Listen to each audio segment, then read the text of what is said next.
Assalamualaikum warahmatullahi wabarakatuh. Salam sejahtera sahabat beriman.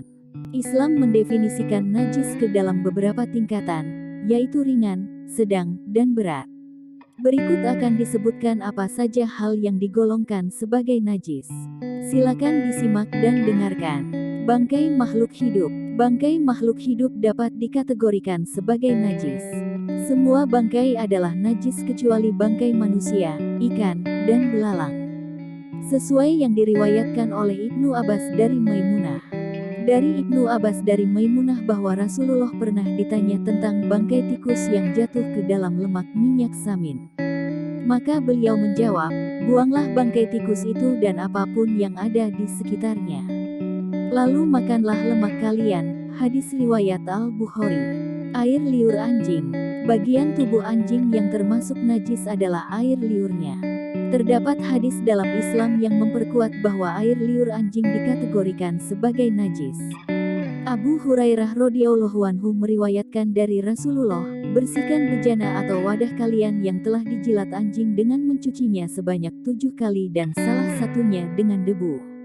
Terdapat hadis lain yang diriwayatkan pula oleh Abu Hurairah sesuai sabda Rasulullah, jika anjing menjilat salah satu bejana kalian, maka buanglah isinya dan cucilah sebanyak 7 kali. Terdapat hadis lain yang diriwayatkan pula oleh Abu Hurairah sesuai sabda Rasulullah, jika anjing menjilat salah satu bejana kalian, maka buanglah isinya dan cucilah sebanyak 7 kali. Darah. Bukti bahwa darah dapat digolongkan menjadi najis tertuang dalam Al-Quran Surat Al-An'am ayat 145.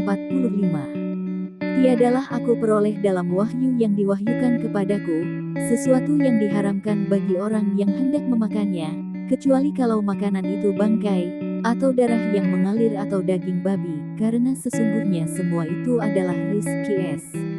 Al-An'am ayat 145. Ris seperti yang disebutkan pada ayat di atas memiliki pengertian najis dan kotor. Darah yang termasuk sebagai najis adalah darah haid. Selain itu, di kalangan ulama masih terdapat perbedaan pendapat mengenai darah manusia dapat digolongkan sebagai najis atau tidak. Beberapa ulama seperti Syekh Abdul Aziz bin Baz rahimahullah, Ibnu Arabi, Al-Qurtubi, An-Nawawi, Ibnu Hajar, dan Imam Ahmad berpendapat bahwa darah manusia itu najis. Namun terdapat pengecualian pada darah syuhada dan darah yang hanya sedikit dapat ditolerir sebagai tidak najis. Sedangkan ulama lainnya yaitu Asy-Syaukani, Al-Albani, Siddiq Hasan Khan, dan Syekh Muhammad bin Shalih Al-Utsaimin berpendapat bahwa darah manusia tidaklah najis. Abu Hurairah meriwayatkan pula sebuah hadis dari sabda Rasulullah. Sesungguhnya seorang mukmin tidak menajisi, hadis riwayat Bukhari nomor 285, Muslim nomor 371. Hadis di atas menjadi salah satu landasan bahwa darah manusia kecuali darah haid adalah suci dan tidak menyebabkan najis. Nanah. Banyak pendapat yang mengemukakan bahwa nanah adalah turunan dari darah. Hal tersebut karena nanah sejatinya merupakan sel darah putih yang telah mati dan bercampur dengan bakteri. Sehingga para ulama banyak yang bersepakat jika nanah yang keluar dari tubuh tergolong najis. Kitab Al-Mughni meriwayatkan, nanah adalah segala turunan darah, hukumnya seperti darah babi. Sama seperti hukum Islam yang berlaku terhadap anjing, maka babi juga dianggap najis.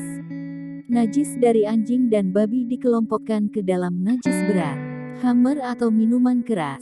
Belum banyak yang tahu jika selain haram, khamr atau minuman keras yang dapat memabukkan adalah najis. Namun, khamr dikatakan najis bukan karena kandungan yang terdapat di dalamnya, tetapi karena efek dari khamr yang dapat membuat seseorang mabuk dan kehilangan kesadaran. Selain hal-hal yang telah disebutkan di atas, terdapat contoh najis lainnya, yaitu muntah, semua yang keluar melalui kubul dan dubur, serta bagian anggota tubuh binatang yang dipotong ketika masih hidup. Bagian berikutnya kita akan bahas cara mensucikannya. Terima kasih.